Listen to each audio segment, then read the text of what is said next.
நிறைய கொஸ்டின்ஸ் வந்துகிட்டே இருக்கிறது வந்து ட்ரேடிங் பத்தி சொல்லுங்க. ட்ரேடிங் வந்து இன்னும் இம்ப்ரூவ் பண்றதுக்கு எங்களுக்கு நாலேஜ் இம்ப்ரூவ் பண்றதுக்கு ஐடியாஸ் கொடுங்க. ஸ்கில்ஸை டெவலப் பண்றதுக்கு கொடுங்க.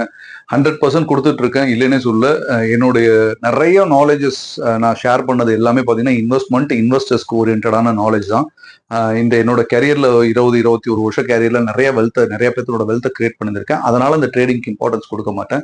ட்ரேடிங் வந்து ட்ரக்ஸை விட கூடிய ஒரு விஷயம். ட்ரக்ஸ்ல இருந்து கூட ஒருத்தர் வெளில வந்துடலாம். சிகரெட் பிடிக்கிற பழக்கம், இன்னும் மற்ற எக்ஸாம்பிள் லிக்கர், மர்ஜுவானா, கெட்டாமைன், LSD எதுல இருந்து வேணா வெளில வந்துடலாம்.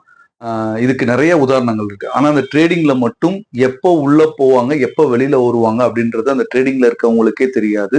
அவ்வளோ மிகப்பெரிய ஒரு போதையை கொடுக்கக்கூடிய ஒரு இடம் தான் இந்த ட்ரேடிங். ஸோ இந்த ட்ரேடிங்கை பண்ண வேணான்றது இல்லை, பண்ணலாம்.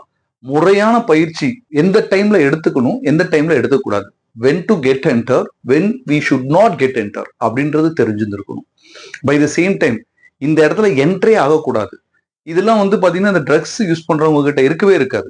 எப்ப வேணா நினைச்சும் போது அதை பண்ணிக்கிட்டே இருப்பாங்க. அது மாதிரிதான் இந்த ட்ரேடிங்குள்ள இருக்கவங்களுடைய மனநிலையும் இருக்கும். அதை தவிர்க்கிறதுக்காகத்தான் இந்த பதிவை நான் உங்ககிட்ட கொண்டு வரேன்.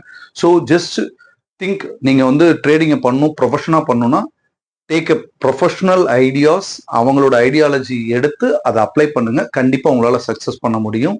நான் இதை நெகட்டிவ் ஆங்கிள் சொல்லல, பாசிட்டிவ் ஆங்கிள்லயும் இதை எடுத்துட்டு போக முடியும். அதன்படி முயற்சி பண்ணுங்க. Thank you, all the best.